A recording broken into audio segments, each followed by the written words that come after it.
Hello, അപ്പോൾ ഇന്ന് നമുക്ക് മത്തി ഫ്രൈ ഉണ്ടാക്കാം.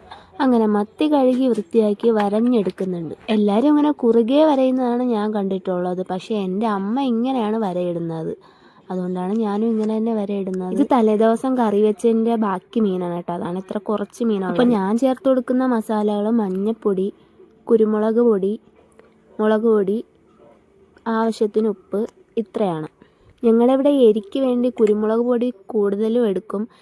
മുളക് പൊടി കളറിന് വേണ്ടി മാത്രമേ കുറച്ച് ഇടാറുള്ളൂ. എന്നിട്ടിത് മൂന്നും കൂടി നല്ലപോലെ തിരുമ്മി പിടിപ്പിക്കുന്നുണ്ട്. അത് കട്ടിയായിട്ടുള്ളത് കുറച്ച് വെള്ളവും കൂടെ ഒഴിച്ച് ഞാൻ ഇടുന്നുണ്ട്. അത് തിരുമ്മി വെച്ചതിന് ശേഷം കുറച്ച് നേരം റെസ്റ്റ് ചെയ്യാൻ വെക്കണം, ഒരു അരമണിക്കൂർ. അത് കഴിഞ്ഞ് 2-3 ചീര് വെളുത്തുള്ളി പൊളിച്ചെടുക്കുന്നുണ്ട്. അത് മീനിൻ്റെ മുകളിൽ വിതറാൻ വേണ്ടിയിട്ടാണ്, അത് മണത്തിന് വേണ്ടി. എന്നിട്ട് ഞാൻ ഈ അപ്പച്ചട്ടിയാണ് മീൻ പൊരിക്കാനായിട്ട് എടുത്തിട്ടുള്ളത്. ഇതിലാകുമ്പോൾ കുറച്ച് എണ്ണ ആവത്തുള്ളൂ. അതുകൊണ്ടാണ് ഈ അപ്പച്ചട്ടി എടുത്തിട്ടുള്ളത്. എണ്ണ ഒഴിച്ച് ചൂടായി കഴിയുമ്പോഴത്തേക്കും ഞാൻ 2 തണ്ട് കറിവേപ്പിലയും കൂടി ഇട്ട് കൊടുക്കുന്നുണ്ട്.